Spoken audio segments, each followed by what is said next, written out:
Governor Mike DeWine looking for ways to help our kids with one of the most fundamental skills, reading. He hosted a roundtable discussion at Cleveland Library today, hoping to get leaders on board with a teaching method backed by science. Stephen Hernandez has the story.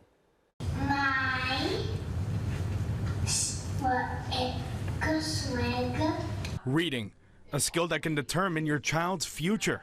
Governor DeWine discussed how they can improve literacy rates at the Cleveland Public Library alongside city leaders. The best way is through phonics, sounding words out. According to the most recent literacy report, 41% of fourth graders in Ohio were marked as not proficient in the state language art assessment. DeWine believes adopting the science of reading method statewide can help change that.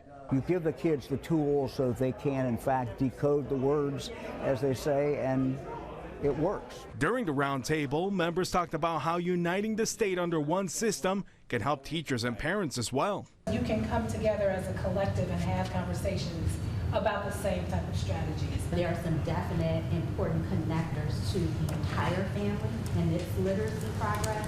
The state firmly believes that the science of reading is effective. Now their next step is making sure everyone in Ohio knows and is learning through this curriculum. So that parents know what the science of reading is. They know that it's very, very important. So that parent can go to the school and say, is my child in a classroom where they're being taught using the science of reading? For now, the governor is hoping everyone will want to adopt this method, but it's not a state requirement, at least not yet. I know organizations have competing priorities, but imagine what could happen with the power of all focused on this one issue. In downtown Cleveland, Stephen Hernandez, 19 News.